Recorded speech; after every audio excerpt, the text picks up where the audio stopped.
네, 안녕하십니까. 동학개미 구독자 여러분들, 성북개미입니다. 오랜만에 방송을 좀 하는데요. 제가 그동안 좀 미장에 좀 집중을 하느라 국내장을 많이 못했어요. 그래서 이제 올해부터는 조금 이제 미국 주식 관련해서 방송을 좀 많이 드리려고 하고요. 저희는 이제 웬만하면 ETF 위주로 많이 하기 때문에 뭐 속슬이나 뭐 엔비디아 두배롱, 뭐 숏도 있고 뭐 여러 가지 뭐 QQQ 필두로 가는 것도 많고, 그리고 이제 반도체 관련해서 조금 집중을 많이 하고 있어요. 요새 또 관세 이슈가 많다 보니까 이 반도체 관련주들이 이 맥을 못 쓰고 있는데, 오히려 또 국장하고 다르게 또 인버스도 있기 때문에 또 안 좋은 장에는 또 단기적으로 수익을 볼 수가 있고, 실제로 저희 지금 단톡방이 있는데 수익을 꽤 그래도 내드리고 있어요. 뭐 이런 식으로 이제 뭐 이거는 무료로 그냥 진행하는 거고, 뭐 사실 유료 받을 마음이 없습니다. 요거 같은 경우에는 제가 뭐 유료로 회비를 받아서 뭐 가입을 시켜서 뭐 그런 의도가 아니고, 그냥 미장하는 사람들끼리 모여서 서로 정보 공유하고, 뭐 저만 공유하는 건 아니기 때문에 뭐 여러 사람들이 뭐 이런 이슈 있으면은 정보 공유해주고, 뭐 이런 식으로 해서 뭐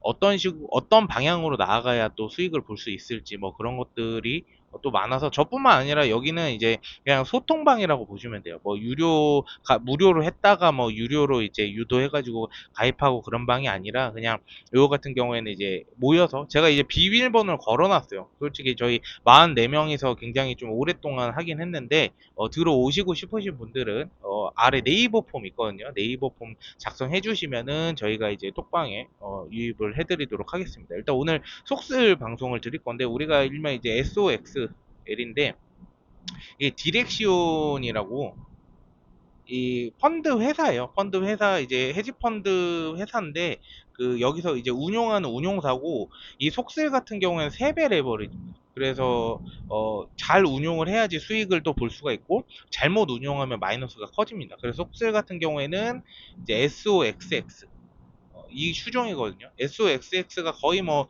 나스닥이라고 보면 돼요. 그래서 검색하실 때 음, 반도체 아이쉐어즈 요거가 이제 만약에 5% 떨어졌다, 그럼 속슬은 15% 떨어졌다고 보시면 돼요. 물론 이제 필라델피아 반도체의 비중이 다 있어요. 엔비디아 필두로 해서 뭐 TSMC, 뭐 ASML, 뭐 마이크론, 브로드컴, 뭐 여러 가지 이제 많은데, 보통은 이제 아이쉐어즈 SOXX 추종해서 간다고 보시면 될 것 같습니다. 그래서 인기가 굉장히 많아요. 저희 속슬 같은 경우에 국내에 이제 국내 분들이 매집하는 경우도 굉장히 많기 때문에. 근데 최근에 이제 관세 이슈로 힘을 많이 못 받았고, 어제 ASML 실적 발표했는데 안 좋게 나왔죠. 솔직히 그래서 좀 실망스럽고, 오늘 같은 경우에도 2시 좀 지나서 그 TSMC 실적 발표했는데 굉장히 괜찮게 나왔어요. 굉장히 거의 20% 이상 가이던스도 나왔고, 3시에 어닝콜 했을 때도 굉장히 좋게 나왔습니다. 그래서 미국장 같은 경우에는 그 당장의 실적도 좋은데, 국내 주식하고는 좀 달라요. 국내 주식은 이제 컨센이라고 하잖아요. 컨센서스 같은 경우에는 이제 애널리스트들이 어떻게 보면은 자료를 그 확인해서 이 정도 실적이 나오겠다라는 거를 찝은 거고, 가이던스 같은 경우에는 이 다음 실적이 어떻게 나올 것이냐에 대한 어떠한 향후의 어떠한 그런 부분들을 가이드를 정해서 가이던스가 이제 나오는 거거든요. 그래서 1분기 때 잘 나온다고 하더라도 뭐 여러 관세라든지 아니면 시장 영향, 뭐 인플레이션, 뭐 물가지수 상승, 뭐 이런 걸로 금리 인상이나 뭐 동결, 뭐 이런 것도 다 포함이 되겠죠. 그래서 그런 걸로 인해서 2분기에는 조금 거시경제가 좀 영향을 많이 받을 것 같다 해서 안 좋게 나와버리면 1분기 당장의 실적이 좋게 나왔어도 주가가 하락할 가능성이 매우 높죠. 그래서 일단 1분기 실적도 잘 나야 되고, 이보다 더 중요한 건 가이던스가 중요하다.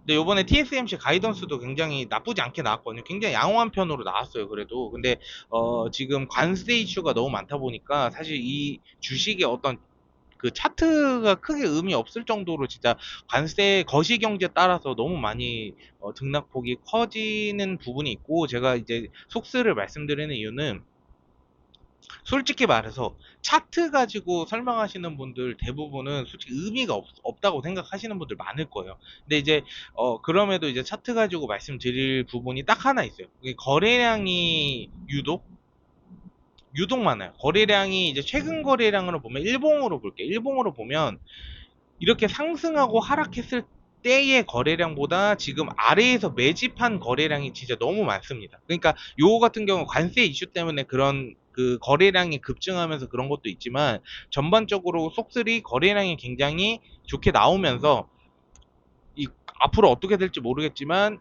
이 박스권 유지를 떨어지고 나서 원래는 만약에 떨어졌으면은 하락 흐름을 계속 유지해야 돼. 하방 압력이 충분히 있으니까. 근데 이때도 보면은 박스권이 굉장히 횡보 기간이 굉장히 길었어요, 사실. 근데 여기서 이제 관세 이슈 나오면서 떨어졌고 최근에 이제 2월이죠. 2월 21일부터 좀 많이 떨어졌어요. 이때 뭐 다들 아시겠지만 뭐 갑자기 뭐 중국에 코로나 같은 바이러스가 또 나왔다 뭐 이것도 있고 플러스 추가로 뭐가 나왔죠? 바이비트 이게 비트코인이 영향을 또 안 받을 수가 없게 돼버렸어요. 왜냐하면 같은 위험 자산이기도 하지만 이 암호화폐 트럼프 정책 중에 하나가 뭐죠? 암호화폐잖아요. 그래서 암호화폐 정책이 있기 때문에 요새 비트코인이 약간 디커플링이 나는 경우가 거의 없어요. 디커플링은 이제 기존의 같은 방향에서 다른 방향으로 간다라는 거라고 뜻으로 보시면 돼요. 그래서 디커플링 나는 경우가 거의 없고 보통 나스닥 흐름, S&P나 나스닥 흐름 굉장히 잘 따라가고 있습니다. 그래서 비트의 영향을 좀 받죠. 바이비트가 이제 이더리움 같은 경우에 그 유출 사건이 있죠. 해킹 사건이 있어서 그 부분 때문에 나스닥이 좀 하락하면서 21일부터 좀 안 좋았어요. 거기다 이제 관세 이슈 터졌죠. 관세 이슈 터지고 뭐 트럼프 솔직히 왔다리 갔다리 너무 많이 해갖고 피로도가 너무 많이 쌓였어. 그러니까 좋은 게 나와도 못 올라가는 거예요. 특히나 이제 세배 레버잖아요. 그러니까 세배레버는 진짜 단기적으로 팍 먹고 나와야 되는데 그런 게 지금 그런 맛이 많이 없잖아요, 사실은. 그래서 지금 같은 경우는 그래도 거래량이 어느 정도 있으면서 박스권 유지 굉장히 잘해주고 있단 말이에요, 박스권. 그래서 여기 부분만 제가 봤을 때는 어쨌든 11불 정도는 넘어줘야 돼요. 지지 라인이 거의 11불이어서 이 11불 정도는 이 넘어가 줘야지 얘가 이 위에 또 지지 라인을 또 보거든요. 근데 지지 갭이 좀 커요. 갭이 좀 있어서 여기 매물대만 잘 통과하면은 상승이 가능한데 이 상승을 하려면 사실상 관세 이슈가 많이 해결이 돼야 돼요. 근데 제가 봤을 때 좀 장기화되긴 할 것 같은데 중국하고 어떤 화해 모드라든지 이런 어떠한 이슈적인 부분이 조금이라도 나와주면 불확실성이 살짝은 해소되면서 주가가 피로도도 좀 사라지면서 상승 곡선이 충분히 나올 거라고 예상하거든요. 그러려면 거시경제에 어떠한 지금 영향을 많이 받았다고 한다면 우리 지금 실적 많이 보잖아요. 그래서 본 기업의 어떤 가치 부분에 대해서 이 반도체 업황이 좀 괜찮아야 돼요. 반도체 업황이 실적 부분이 굉장히 잘 나와주면서 이 경제 지표 있죠. 우리 뭐 실업수당, 뭐 CPI, 뭐 PPI, 소비자 물가 지수, 뭐 생산자 물가 지수, 필두로 뭐 주택 판매 건수 뭐 많잖아요. 굉장히 우리가 거시적인 경제로 중요 지표들을 볼 때 그래서 경제 지표도 잘 나오면서 앞으로 이제 FOMC 5월 달에 FOMC에 제가 봤을 때는 금리 동결할 가능성이 매우 높다라고 봐요. 근데 만약에 지금 인하되면은 오히려 시장에는 안 좋습니다. 지금 인하되면 시장에는 안 좋고 만약에 5월 달에 어느 정도 뭐 중국이랑 좀 화해 모드가 들어가면서 뭐 인하를 하거나 동결만 해줘도 주가는 상승 여지가 충분히 있다. 그래서 박스권 유지해주면서 제가 봤을 때는 진짜 7.5불 아래로 지금 더 떨어지면 안 돼요. 그래서 여기 유지해주면서 가면은 11불 돌파하고 나서는 우상향 패턴으로 다시 쇼커버링 나오면서 충분히 가능할 거라고 보고 있거든요. 그래서 속슬 같은 경우에는 3배 레버니까 여러분들 제일 중요한 거는 원금이 그냥 녹아버립니다. 그냥 가만히 있어요. 물 잘 타야 돼요.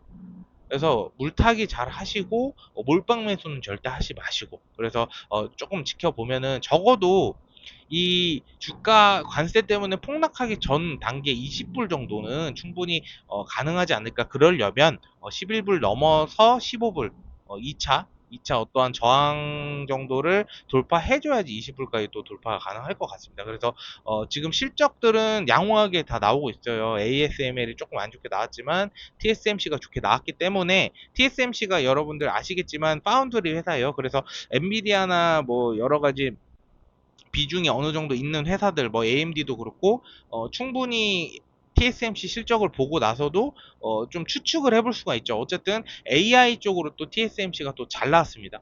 그래서 충분히 이 앞으로 이제 실적 발표할 업체들이 기업들이 실적이 잘 나올 것으로 예상을 하고 있어요. 그래서 그런 부분 참고해 주시고 미국 주식 여러분들 무료 체험 원하시면 무료 체험도 아니에요. 그냥 소통하는 방이고 또 미국 주식 하시는 분들은 또 들어오셔서 밤늦게까지 소통하시면 또 좋잖아요. 그래서 네이버 폼 아래에 작성해 주시면 저희가 일괄적으로 링크 보내드리고 있습니다. 그래서 그 부분 참고하시면 좋을 것 같아요. 어쨌든 오늘 방송 들어주셔서 감사드리고요. 속설은 제가 계속 방송 드릴 거니까 궁금하신 부분 있으시면 유튜브 댓글에 질문 남겨주시길 바라겠습니다. 어쨌든 오늘 방송 들어주셔서 감사드리고요. 좀 도움이 되셨다면 좋아요와 구독 부탁드리겠습니다. 감사합니다.